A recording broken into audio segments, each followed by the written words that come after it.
옆에 분들과 같이 한번 인사 나누겠습니다. 한 해 동안 수고하셨습니다. 한번 하겠습니다. 네. 오늘 말씀의 제목은 끊을 수 없는 하나님의 사랑이라는 제목으로 이렇게 말씀 묵상하다가 준비를 했습니다. 사실 우리 담임 목사님 계실 줄을 모르고 네, 감사합니다. 오늘 로마서 8장 37절에서 39절 말씀을 한 목소리로 한번 봉독하도록 하겠습니다. 시작. 그러나 이 모든 일에 우리를 사랑하시는 이로 말미암아 우리가 넉넉히 이기느니라.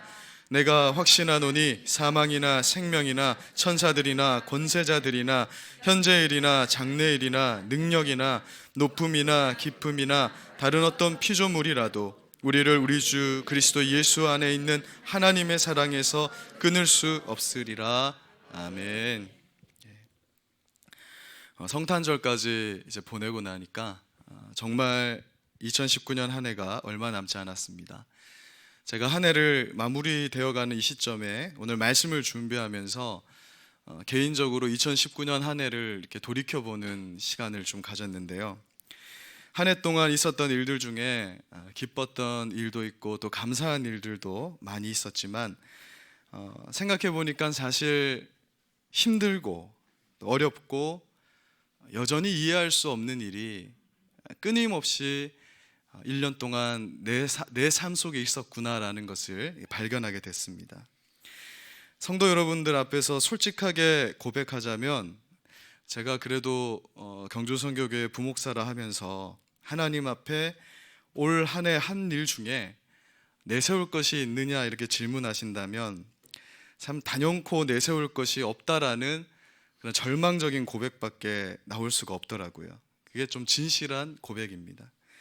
뭔가 좀 더 긍정적이고 좀 더 희망적으로 그렇게 올 한 해 사역에 대해서 뻥을 좀 칠 수 있으면 좋겠는데 솔직히 그렇지 못하기 때문에 정말 내세울 것이 없다 이런 결론에 도달하게 됐습니다. 제가 섬기고 있는 우리 중고등부 또 청년부가 한 100명 정도 이렇게 불어나가지고 그래서 오늘 이 자리에 제가 섰으면 그래도 좀 내세울 게 있을지 모르겠어요. 그런데 뭐 그렇게 내세울 것이 없더라는 것이죠. 아니면 가정이라도 잘 돌본 가장인가 이렇게 뭐 겉으로 보시기에는 그래 보이실 수도 있겠지만 우리 사모님은 안 그러실 거라는 생각을 하게 됩니다. 그러니까 참 하나님 앞에 내세울 것이 없구나. 한 해를 돌아보면서 좀 많은 성도님들이 어쩌면 저와 비슷한 그런 감정을 느끼고 있지는 않은가 이런 생각이 들어요. 우리가 연말이 되면 좀 많이 쓸쓸해집니다. 특히 남자들은 더 많이 쓸쓸해지고요. 이게 쌀쌀한 계절 탓도 있지만 한 해를 마무리하면서 내가 거둔 열매가 있는가 이렇게 돌아보게 될 때 그게 영적으로든 육적으로든 사실 헤아려 보면은 별로 거둔 것이 없다라는 생각이 들기 때문에 더 쓸쓸해지는 것이 어떤 연말의 모습인 것 같아요. 그래서 우리 중에 별로 만족할 만한 한 해를 보낸 분들이 어쩌면 많지는 않겠다라는 생각이 좀 말씀을 준비하다가 부정적인 생각일 수도 있는데 좀 들어오게 됐습니다. 그런데 또 하나는 이런 마음을 주시더라고요. 사실 만족할 만한 한 해는 우리 인생 가운데 몇 번 안 된다라는 그런 거예요. 정말 살아가면서 그런 건 몇 번 없고 대부분 우리는 한 해를 지나고 나면 좀 실망하고 아쉬워하고 그러면서 또 하나님이 새해를 주시니까 또 소망을 가지고 그것을 받아들이게 되는 이런 모습을 우리 확인하게 되거든요. 그런데 이러한 점이 우리 신자들을 특히나 이 그리스도인들을 참 많이 힘들게 하는 것을 보게 됩니다. 우리가 올해 한 해 동안 담임 목사님의 인도하심으로 그 상 주시는 하나님을 바라보면서 정말 열심히 달려왔거든요. 그러니까 우리 담임 목사님께서 왜 이 표어를 교회 한 해 표어로 잡으신 줄은 다 아시죠? 네, 다 아시리라 생각합니다. 그러니까 담임 목사님의 마음은 우리 성도님들이 다 하나님의 그 상을 받는 한 해가 되기를 바라는 마음. 사실 이거 더 엄밀히 말하면요, 상을 받는 것도 중요하지만 그걸 계기로 하나님과 더 친밀해지고 하나님 중심으로 살기를 원하시는 마음에서 그 표를 정하신 거예요. 그게 우리 목사님 속뜻입니다. 그런 담임 목사님의 뜻을 다 알고 계시죠. 예. 저는 담임 목사님과 대화를 이렇게 하다 보면 목사님이 왜 상 주신 하나님을 내가 기대하게 하는가? 결론은 하나님과 친밀해지고 우리 인생을 좀 하나님께 드리는 것에 맞춰져 있으신 걸 보게 되거든요. 그래서 제 마음에 목사님을 국률이 여기는 마음이 생기게 됐습니다. 그러니까 말이 좀 이상합니다. 담임 목사님이 저를 국률이 여기시는 건데 이게 어떤 의미냐면 담임 목사님의 담임으로서의 무게감을 우리 담임 목사님도 저에게 좀 그런 말씀을 자주 해주시는데 내가 부목사 때는 몰랐던 것을 담임이 돼 보니까 원로 목사님의 마음을 이해하는. 근데 제가 이제 목사님과 대화를 하면서 또 목사님의 그런 사역들을 바라보면서 담임의 무게를 좀 이해하게 됐다, 이제 이런 의미로 드리는 말씀입니다. 제가 목사님 10%도 이해할 수 없을 거예요. 제가 이제 담임이 되면 그때 가면은 그때 그랬었다, 이렇게 이제 다 되는 것이 인생의 좀 이치인 것 같습니다. 제가 왜 담임 목사님에게 어떤 입장이 바뀐 건데 이제 국률이 여기는 그런 마음이 생기냐면 우리 중에 2019년 한 해 동안 좋은 상을 받으신 분들이 많이 계십니다. 그러니까 정말 이 표어를 다니까 예전보다 정말 좀 이런 기쁜 소식들이 많이 들리는 걸 저도 경험을 했거든요. 저에게도 참 좋은 일이 있었고, 근데 또 한편으로는 많은 분들이 이건 단순히 제가 말씀을 준비하다가 상 근처에도 못 간 분이 있는 것 같아. 그럴 수 있다라는 거죠, 내 생각에. 그런 생각이 들어오더라고요. 여러분, 사실 성도의 이 어려움이 목회자들을 참 힘겹게 하는 것입니다. 그러니까 성도님들은 저 성도가 올 한 해 상을 받든 말든 솔직히 말하면 별 관심이 없습니다. 그렇잖아요. 그것 때문에 기도하고 이러지는 않는데 교회를 목양하는 목회자는 그렇지 않더라는 것이죠. 그리고 우리 성도님들 중에서도 내가 누군가를 전도하거나 내가 부서의 누군가 또는 교사이신 분들은 내 학생 중 누구가 아프고 절망하고 슬픈 일이 있을 때 목자의 심정으로 그 절망감을 같이 느끼게 되는 거예요. 그래서 이 목자의 삶은 참 힘든 삶인 거예요. 아무리 내게 기쁨이 있어도 마음껏 표출할 수가 없는 거예요. 그것이 목자의 삶인 것을 보게 됩니다. 그래서 목사님의 그 심정을 이렇게 보니까 목사님이 그렇게 외치시는 모습이 너무 제 마음에 감동도 되지만 목사님 얼마나 힘드실까. 왜냐하면 100명의 성도가 있으면 100명 다 상을 받으면 좋지만 이게 지나 보니까 그것이 아닌 것이 있기 때문에 그런 걸 바라보게 되었다라는 것입니다. 우리가 사실 올 한 해 동안 돌이켜보면서요, 받은 은혜를 묵상하며 내게 일어난 모든 일이 하나님의 섭리 안에 있다, 좋은 일이든 나쁜 일이든 그 안에 하나님의 손길이 있었다, 그 섭리를 발견하지 않는 이상 우리 중에 누구도 만족할 만한 연말을 맞이하시는 분이 많지는 않다라는 거예요. 안 좋은 일도 하나님의 섭리가 있다, 이런 고백이 있으신 분은 어떠한 일 가운데서도 하나님께 감사와 찬양으로 나아가지만 그렇지 않을 수 있다라는 것이죠. 그리고 이러한 묵상은 단순히 저의 생각이 아니고 성경이 우리에게 말씀하는 그런 교훈이기도 하더라는 것입니다. 로마서 8장 37절 말씀을 우리 같이 한번 읽어보겠습니다. 시작.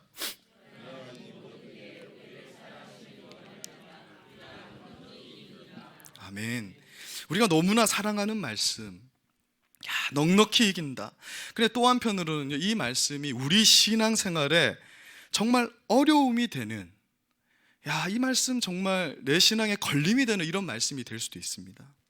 무슨 말이냐면 하나님의 말씀은 우리에게 넉넉히 이기는 거다. 신자는 넉넉히 이겨야 돼. 그러니까 여기서 말하는 넉넉히 이긴다는 것은 차고 넘치도록 이긴다는 걸 말하는 거거든요. 그런데 우리의 모습을 보면 사실 거의 패배하고 종종 이기는 것도 정말 이제 힘들어서 신앙생활 하시는 분들에게 나타나는 그러한 모습이다라는 것이죠. 그런데 말씀과 우리 삶에 대한 이 괴리감 때문에 상당히 많은 신앙인들이 고통스러워하고 불편해하는 거예요. 어떤 사람에게 간혹 찾아오는 그 기쁨의 소식이 나를 힘들게 할 때가 있습니다. 그러니까 사촌이 땅을 사는데 배가 아프지 않은 사람은 없잖아요. 교회 다니는 사람도 이러한 세상의 원리에서 절대 자유로울 수 없습니다. 인간의 죄악된 본성이 그렇다라는 것이죠. 어떤 사람들이 사업에 성공하고 자식이 좋은 대학에 가고 병든 것이 낫게 되는 것을 볼 때 물론 우리 마음에 기쁨이 되기도 하지만 한편으로는 그것이 나를 힘들게 하더라는 것입니다. 왜냐하면 그렇다면 나는 무엇인가라는 자책감과 비교의식이 들어오더라는 거예요. 저 사람은 저렇게 잘 되는데 왜 나는 안 되는가? 그러한 일들이 오히려 내게 공격이 되어서 올 때가 있는 것을 보게 됩니다. 그래서 우리에게 이러한 자책감과 비교의식이 생길 수밖에 없는 이유는 성경마저도 마치 그렇게 말씀하고 있는 것처럼 보이기 때문에 그런 거예요. 신자들은 우리가 사랑하는 이로 말미암아 우리가 넉넉히 이긴다고 말합니다. 그러면 넉넉히 이기지 못하고 도무지 상급이 없는 한 해를 보낸 것 같은 나는 도대체 무엇이란 말인가? 내가 하나님께 큰 잘못을 했고 나의 신앙의 열심이 하나님 보시기에 너무 개떡 같아서 나는 저 말씀에 적용되지 않는가라는 생각이 우리를 힘들게 한다는 것이죠. 우리는 너무 쉽게 이러한 사탄의 속삭임에 잘 넘어집니다. 우리 인간이 사탄에게 넘어가는 거예요. 사탄이 뭐 크게 막 역사하지 않아도요. 사실 사탄이 크게 역사하면 성도들은 오히려 기도합니다. 오히려 정신을 바짝 차리고요. 우리가 다시 한번 IMF가 온다면 교회는 더 부흥할지도 몰라요. 그런데 사탄은 어떻게 우리에게 다가오냐면 끊임없이 이러한 비교의식과 자책감으로 하나님에 대한 오해를 가지고 우리를 공격하는 거예요. 너는 그 정도밖에 안 되기 때문에 그 모양인 것이다. 내가 그렇게 사는데 하나님이 잘도 복을 주시겠다. 남들 다 복을 받아도 너는 안 된다. 왜냐하면 하나님은 저 사람은 사랑하지만 너는 사랑하지 않기 때문이다. 그러니까 이런 말로 사탄은 끊임없이 신자들을 공격하고 우리 신자들은 그러한 사탄의 공격 때문에 늘 넘어지고 힘겨워 한다는 것입니다.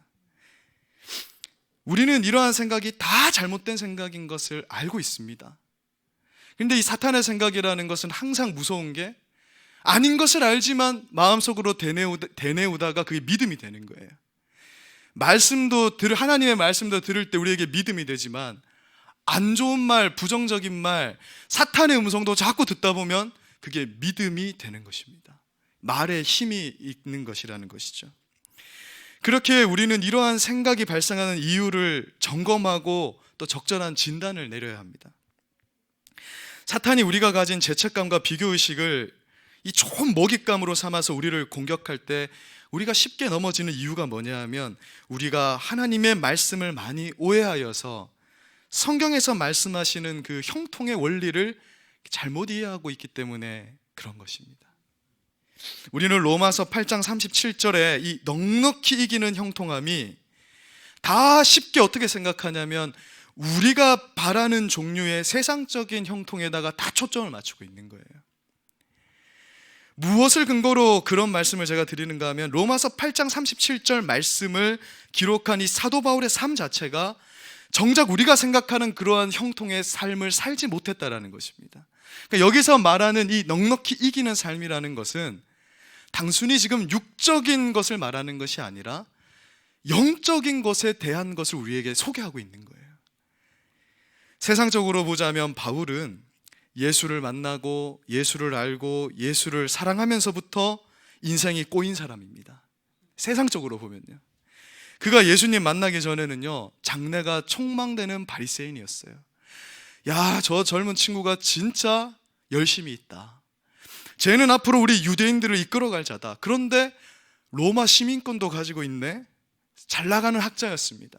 동족들의 사랑과 기대를 받는 자였어요. 오늘날로 치자면 어떤 사람이냐면 미국 시민권을 가지고 유명 대학의 교수쯤 되는 사람인데 모든 사람들이 너무나 동경하고 좋아하고 인기가 있기 때문에 차기 대선 후보 1위 되는 사람이 사도 바울인 것입니다.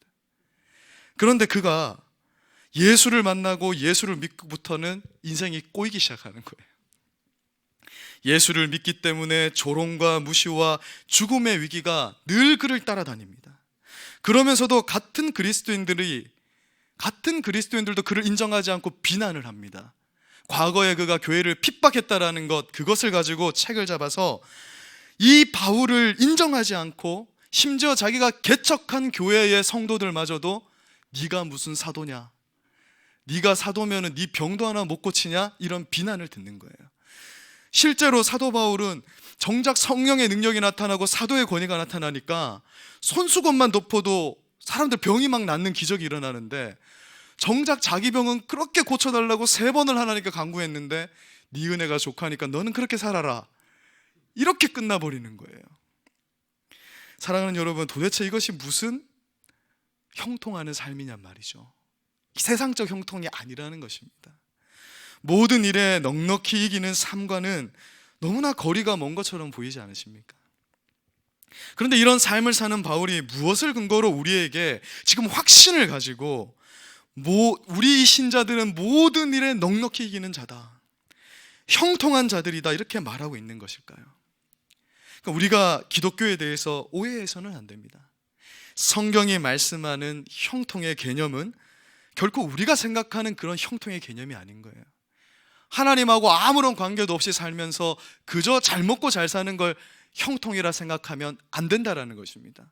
하나님을 잘 못 믿고 살면 망하기도 하고 넘어지기도 하고 실패하기도 하는 것이 형통이라고 말하는 거예요. 성경에서는 내가 하나님 사랑하지도 않고 하나님하고 별로 관계도 없이 살아가는데 일이 잘 풀리면요, 그건 형통이 아닙니다.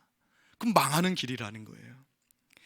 창세기 39장을 보니까요, 성경은 요셉에 대해서 그의 삶이 참 형통했다 이렇게 말합니다. 이게 얼마나 39장이 웃긴 장이냐면, 창세기 39장 2절을 한번 보십시오. 2절 말씀 같이 한번 읽어보겠습니다. 시작.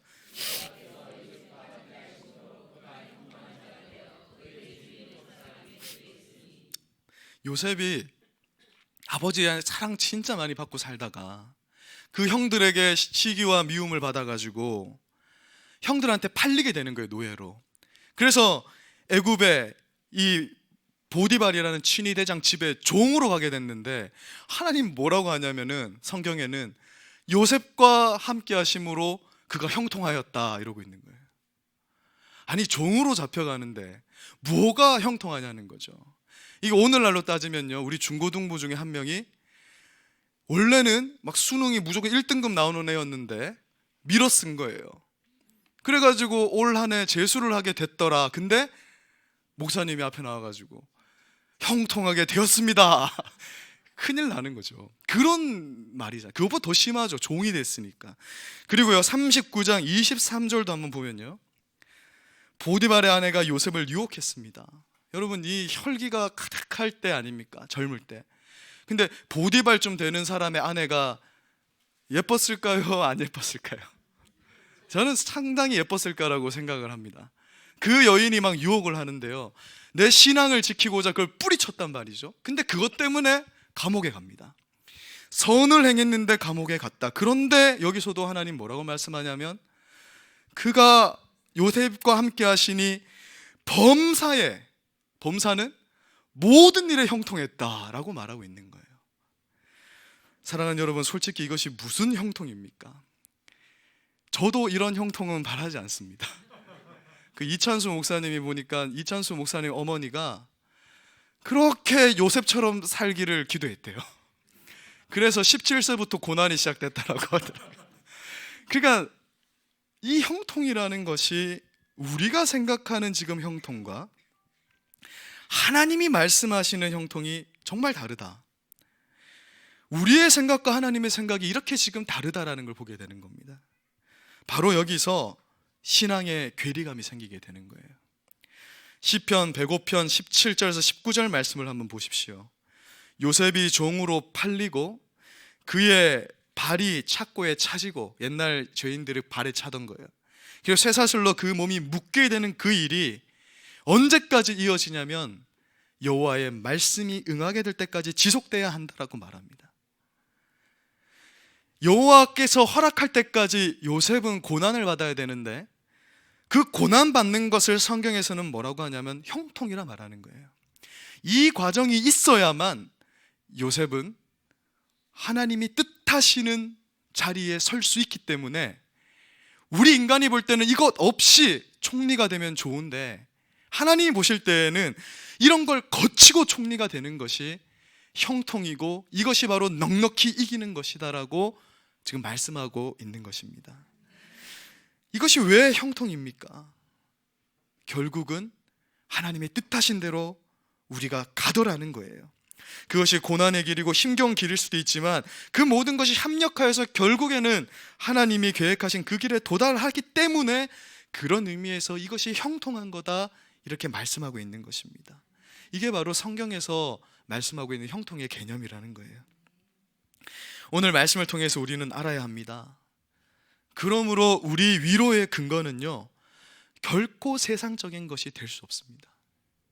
세상이 주는 풍족함은 우리 위로의 근거가 될 수 없다는 거예요. 우리 위로의 근거에 대해서 사도 바울은 로마서 8장 38절에서 39절까지 이렇게 강력하게 말씀하고 있습니다. 같이 38절 39절을 우리의 고백으로 같이 한번 읽어보겠습니다. 시작.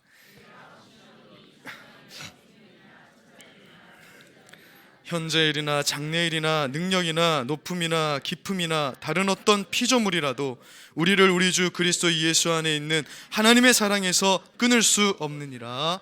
아멘. 내가 어떠한 상황에 처해졌어도 우리 인생의 마침표는 하나님께 붙어 있는 것으로 끝나는 게 너희의 복이다. 그것이 우리 신자들이 가진 결과라고 말씀하고 있는 거예요. 그게 우리 행복의 근거라는 것입니다. 세상이 주는 물질적인 축복은 그게 우리에게 행복을 가다 주는 것이 아니고, 우리가 예전에 맨날 전도할 때 하는 거 있잖아요. 진정한 행복은 물질에서 오는 게 아니라 관계에서 오는 거다. 지금 관계를 말하고 있는 것입니다. 하나님과 우리는 결코 떨어질 수 없기 때문에 너희는 넉넉히 이기는 것이고 형통한 것이라 말하는 거예요. 우리는 세상에서 고통당할 수 있습니다. 제가 지난번에도 한번 말씀드린 적이 있는데요, 솔직히 말씀드리자면 공부 안 하면 좋은 대학에 못 가는 것입니다. 그 학생이 아무리 1년 내내 기도만 했는데 수능을 봤어요. 잘 치게 될 수 없는 거죠. 긴장을 많이 하는 사람이 실수를 해서 원래 성적보다 성적이 적게 나올 수도 있습니다. 저도 긴장을 해서 결과적으로 한 번도 생각해 본 적이 없는 동국대에 왔거든요. 그러면 동국대에 왔기 때문에 제가 목사가 되어 있는 거예요. 제가 원래 목표대로 서울에 갔으면 저 여기 없는 거죠. 어쩌면 목사도 안 됐을 거라는 것이죠. 몰래 그때는 잠시 기쁨이 있었을지는 모르겠습니다. 동국대에서 얼마나 울상으로 다녔으면 저를 전도했겠습니까? 제가 서울 가서 너무 신난다 하고 다녔으면 아무도 저를 전도하지 않았겠죠. 이건 너무 슬픈 일이지만 하나님의 계획 속에서 그 일은 일어날 수밖에 없었다는 거예요. 제가 수능을 치는데 언어 영역에 정말 자신이 있었거든요. 저는 국어에 탁월한 소질이 있는 사람이었습니다. 보통 1개, 2개 틀렸어요. 근데 너무 화장실에 가고 싶어서 화장실에 갔다 오는 바람에, 여러분 언어 영역을 한번 놓치면 뭐 끝나는 거잖아요. 그럼 성적이 저희 99학번 때 다들 50점씩 올랐는데 저는 100점이 떨어졌어요. 50점이 떨어졌어요. 결과적으로는 100점이 떨어진 거예요. 그러니까 그럴 수 있다라는 것이죠. 사업 수완이 없으면 큰돈 만지기가 어렵습니다. 아무리 기도를 해도 이 사람은 사람 만나서 말도 잘 못하는 사람이 사업을 한다고 덤벼드는데 잘 될 수가 없다. 예수를 믿는 너에게만 인생의 폭풍우가 피해가지 않는다라는 거예요. 물론 우리 하나님의 특별한 은혜가 있지만 일반적인 은혜 속에서 믿는 자나 믿지 않는 자나 하나님 은혜는 동일하다라고 성경이 말씀하고 있잖아요. 이번에 수능 만점자가 몇 명인지 아세요? 15명입니다. 15명이 만점을 받았어요. 그런데 여러분, 그 중에 그리스도인이 많을까요? 비그리스도인이 많을까요? 우리 생각에 15명 다 그리스도인이 돼야 정상 같아요. 그런데 거의 그리스도인은 별로 없을 거라 생각이 됩니다. 왜냐하면 하나님을 사랑하는 자 중에 수능 만점자가 나오기가 어려워요. 왜냐? 하나님을 사랑하니까 남들 공부할 시간에 성경 큐티라는 걸 또 해야 돼요. 아침에 오면 기도도 좀 해야 되고, 교회도 나와야 되고, 성경도 봐야 되고, 전도도 해야 되고, 예배도 섬겨야 하기 때문에 그렇습니다. 여러분, 중고등부 때에도 하나님 잘 섬기는 애들이 많아요. 근데 그 중에서 수능 만점자 잘 안 나와요. 아니, 공부를 해야 되는데 그 하나님께 시간 일주일 내내 투자하고 진짜 제대로 하는 애들은 주일날 공부도 안 하고 이러잖아요. 여러분, 성경에서 말하는 형통이 우리가 생각하는 것처럼 만사가 형통한 것을 말하는 게 아니다라고 요셉의 삶을 통해서 지금 보여주고 있는 것입니다. 물론 이 땅에서 잘 되는 것, 좋은 것을 입고 먹고 누리는 것, 정말 좋은 일이고 필요한 일입니다. 우리 그리스도인에게도 이것이 당연히 있어야 하는 것이고, 하나님도 주의 나라와 뜻을 위해 살면 그런 것들 너희가 걱정하지 않을 만큼은 채워줄 거라 약속하고 계십니다. 그러나 한 가지 분명한 사실은, 먹고 사는 문제는 세상 사람들도 열심히 하면 다 받게 되는 그런 축복이라는 것이죠. 사도 바울은 그것을 넘어선 고차원적인 우리의 축복에 대해서, 형통에 대해서 말씀하고 있는 것입니다. 여러분, 야곱과 에서의 차이점이 뭔지 아십니까? 이 형제잖아요. 근데 한 사람은 하나님이 선택을 했다고, 한 사람은 버렸다라고 말하거든요. 에서는 당장 배고프니까 그걸 해결하기 위해서요, 팥죽 한 그릇에 장래에 좋은 것인 장자의 축복을 팔아버린 자입니다. 내가 지금 당장 배가 고프니까 이 팥죽을 먹어야 되겠다는 거예요. 그래서 신령한 것, 영원한 것, 장자의 축복을 아무것도 아닌 것으로 여겼습니다. 로마서 9장 13절을 보니까 이런 에서가 왜 그렇게 했느냐면, 그는 하나님께 선택받지 못한 자라는 거예요. 그는 유기된 자라, 하나님 미움을 받는 자라고 말씀하고 있습니다. 여러분, 인간적인 눈으로 보자면 에서가 야곱보다 훨씬 멋진 인생을 살아갑니다. 여러분, 이거 장자권 팔았다 해서 에서가 가난하게 사는 거 아니에요. 그 시대의 거부로 살아갑니다. 장가도 야곱보다 일찍 가고요, 예쁜 아내를 자기가 원하는 대로 둘이나 두었다 이렇게 말합니다. 그런데 정작 야곱은 어떻습니까? 하나님께 사랑받았다 이렇게 말하잖아요. 여기 한 장 넘겨주십시오. 아니구나, 원래 있어야 되는데 47장 9절. 네, 하나님께 사랑을 받았다고 하는 그 야곱이, 여러분 몇 세에 결혼을 하냐면 84세에 결혼을 하는 거예요. 에서는 40세. 그러니까 이때는 모르겠어요, 이렇게 오래 살아서 이런 것 같은데 84세에 결혼을 합니다. 그리고 겨우 머슴살이를 해서 장가를 가는 거예요. 그것도 자기가 프로포즈해서 장가 가는 것도 아니고 외삼촌 집에서 겨우 머슴살이를 해줘가지고 7년 일해줄 테니까 달라 해서 장가 가는 겁니다. 아버지를 속이고 외삼촌을 속이고 늘 남을 속이는 인생을 살아가는 거예요. 반면에 에서는 막 사냥하면서 인간적으로 보면 호탕하고 멋있고 그냥 그렇게 살아가는 거예요. 근데 이 야곱은 오늘날 따지면 교회 다니고 그리스도인이라 하는데 쪼잔하고 늘 남 속이고 살고 숙이고 살고 이렇게 사는 게 야곱이에요. 그래서 창세기 47장 9절에서 야곱은 자신의 인생을 이렇게 평가합니다. 내 인생이 참으로 험악하였습니다. 내 인생을 돌아보니까 하나도 상급이라 할 것이 없습니다. 자식 농사를 잘 지은 것도 아니고 요셉 한 명 성공하는데 별로 그렇게 또 하여튼 너무 험악한 거예요. 꼭 우리 인생을 되돌아볼 때 나오는 고백과 참 많이 닮아 있지 않습니까? 그러나 성경은 그런 야곱의 인생이야말로 형통한 인생이라고 말하는 거예요. 에서의 인생이 형통한 것이 아니라 이러한 야곱의 인생이 형통하고 복된 인생이라 말합니다. 왜냐하면 그의 인생 여정은 험악하였지만 그 인생의 길 끝에 하나님이 계시기 때문입니다. 에서는 그 인생의 끝에 하나님이 없는 거예요. 야곱은 어찌 되었든 간에 그 인생의 끝에 하나님이 있기 때문에 그는 형통한 자라고 말씀하고 있습니다. 그래서 하나님은 말씀합니다. 항상 성경에서 보면 우리를 이 지렁이 같은 야곱아, 다 우리는 야곱 같은 자들이에요. 야곱 같은 너희야, 너희가 야곱 같은 것으로 인해서 감사해라. 비록 이 땅에서 에서처럼 멋지게 살아가지는 못하는 것처럼 보이지만 너희는 팥죽 한 그릇에 목숨을 걸고 그것을 추구하면서 팥죽 한 그릇에 만족하고 하늘의 신령한 것을 포기하는 그런 어리석은 삶을 살지 말아라. 그렇게 하나님 말씀하는 거예요. 너희는 하늘의 신령한 것을 소유한 자들이다. 그것은 장차 우리에게 나타날 비교할 수 없는 영광이라는 거예요. 이 땅의 것은 고작 팥죽 한 그릇에 불과한 거라는 거예요. 우리가 그토록 목숨을 걸고 우리가 그토록 가지고 싶어하는 것이 사실은 하나님이 장차 주실 영광. 근데 여기서 중요한 건 장차라는 겁니다. 지금 주시면 참 좋겠는데 사도 바울이 말합니다. 장차 주실 건데 그걸 바라보면 너희는 이건 진짜 팥죽도 아니고 그냥 사도 바울은 어디까지 내려가냐면 이건 똥오줌이라는 거예요. 배설물이다 이건. 장차 나타날 영광에 비교할 것이 없다. 그래서 말씀합니다. 팥죽 한 그릇쯤은 포기하고 살아가라라는 거예요. 로마서 8장 17절 말씀 같이 한번 읽어보겠습니다. 시작. 자녀이면 또한 상속자 곧 하나님의 상속자요 그리스도와 함께한 상속자니 우리가 그와 함께 영광을 받기 위하여 고난도 함께 받아야 할 것이니라. 아멘. 분명히 말씀합니다. 예수 믿었으면 우리는 다 인생의 상급 속에서 살아갑니다. 예수 믿는 사람들이 더 큰 상급이 있어요. 그러나 분명히 말씀합니다. 사도 바울은 고난도 함께 받는 것입니다. 왜? 예수를 믿기 때문에. 그것이 우리를 형통한 길로 인도하시는 하나님의 방법이라는 거예요.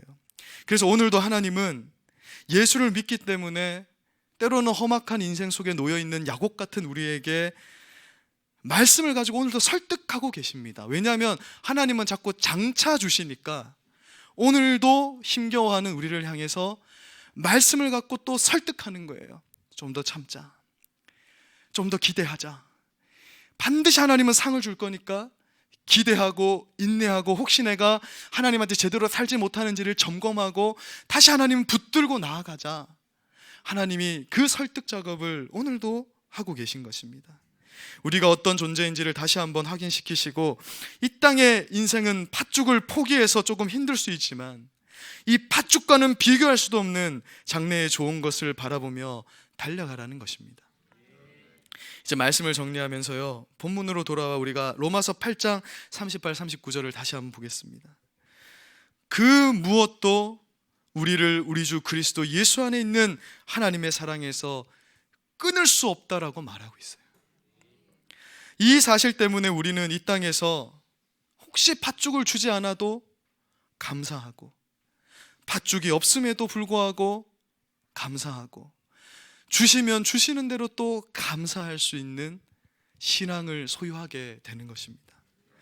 사랑하는 여러분, 사도 바울은 힘을 주어서 우리에게 분명히 말씀합니다. 우리 그리스도인들은 혹시 게을러서 가난할 수 있습니다. 못 배워서 무식할 수도 있습니다. 평생을 못 배운 할머니가 갑자기 예수 믿었다 해서 대학 교수처럼 되는 것이 아니잖아요. 돈이 없어서 헌금 많이 못할 수도 있습니다. 내가 가진 것을 드리는 최대치가 남들은 매주 드리는 헌금일 수도 있습니다. 장애가 있어서 몸이 불편할 수도 있습니다. 그러나 하나님과 관계하고 있기 때문에 그 결론은 반드시 승리로 마치게 된다라고 우리에게 오늘도 확신하게 말씀해 주고 계십니다. 그 무엇도 하나님과 우리 사이의 관계를 끊을 수 없다라는 것입니다. 그래서 우리의 결론은 하나님의 나라이고 하나님의 상급이라고 힘주어서 선포하고 있습니다. 신자들은 그래서 복된 자들이고 그런 점에서 넉넉히 이기는 자들이라고 말씀하고 있습니다. 말씀을 마무리하겠습니다. 올 한 해 너무나 참 보리개떡 같은 그런 삶을 우리가 살았고 내가 무슨 그리스도인이냐며 자책하고 하나님 앞에 눈물도 많이 흘렸던 그 정도밖에 안 되는 나이지만 우리 그리스도인은 형통한 자라고 오늘 위로하고 계십니다. 그 근거는 오직 우리가 하나님께 딱 붙어 있는 자라는 점에서 오는 것이다. 예수께 네가 붙어있기 때문에 너는 형통한 것이고, 하나님은 절대 그걸 끊어내지 않는다. 어디 머리가 몸을 떼어내는 일이 있느냐? 몸을 떼어내면 머리도 죽는 거예요. 그 관계성을 말씀하고 있습니다. 만약 이것이 사실이 아니라면, 만약 이것이 우리에게 주어지지 않았다면 이 땅에서 개척교회를 하고 있는 목사님이 가장 불쌍한 사람이고, 가난하면서도 예수를 붙들고 헌금하고 구제하며 살아가는 자들이 가장 불쌍한 사람일 것입니다. 그러나 그런 삶이 끝이 아니고 그 길 끝에 우리를 기다리시고 우리 눈물을 닦아줄 준비를 하고 계시는 예수님이 계시기 때문에 우리는 오늘도 이 길을 걸어가는 것입니다. 이 땅에서 흘린 눈물이 없다면 예수님이 눈물 닦아주려고 기다린다라는 그런 표현이 계시록에 없을 겁니다.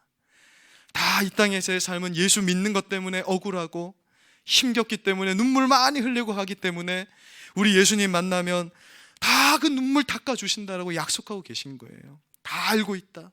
네가 힘들었던 것 다 알고 있고, 내가 인생에 참 이 세상적인 것을 채워주지 못한 것 내가 다 알고 있다고 말씀하시는 거예요. 그러나 그 눈물 닦아주실 주님 바라보며 우리는 오늘도 나아가는 것입니다.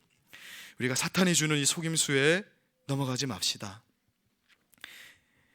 오늘도 하나님은 우리를 설득하십니다. 내가 어떠한 모습일지라도 그 모습이 하나님과 우리 사이를 갈라놓을 수 없습니다. 현재의 모습에 실망할 필요가 없는 것입니다. 종착역에 서 있는 이미 승리하신 예수를 바라보며 오늘도 나아갑시다. 우리 신자들의 결론은 언제나 예수 그리스도입니다. 이러니 이 길을 달려갈 만하지 않겠습니까? 우리가 이 땅의 팥죽과는 비교할 수도 없는 그 하나님의 상급, 그 신령한 것, 그 상 주시는 하나님을 바라보면서 이 새해에는 더욱 힘차게 달려나가시는 우리 성도님들 되시길 주님의 이름으로 소망합니다. 제가 기도하고요, 찬송하고 같이 한번 기도하도록 하겠습니다. 사랑하는 하나님, 오늘 우리가 한 해 동안 열심히 달려왔고 너무 감사한 것도 참 우리에게 많지만, 그 중에서 우리가 혹시나 실망하고 사탄의 속임수 때문에 절망하는 우리 성도님들이 있다면 오늘 로마서 8장 말씀 통해서 주시는 그 하나님의 놀라운 말씀을 우리가 마음에 새기고 다시 한번 하나님 앞으로 달려가는 새 힘을 얻게 하여 주시기를 간절히 기도합니다. 우리가 남은 이 날 동안에도 하나님이 하실 큰 일을 기대하면서 오늘 기도하기를 또 원합니다. 하나님 위로하여 주시고 성령의 강력한 감동을 주셔서 오늘 주님께 정말 깊이 있게 기도하는 우리 성도님들의 모든 모습이 될 수 있도록 주님 함께하여 주시옵소서. 넉넉히 이기는 그 신앙이, 그 축복이 오늘 밤 이곳에 참석한 모든 분들의 심령에 임하게 하여 주시옵소서. 감사드리며 예수님 이름으로 기도드립니다. 아멘.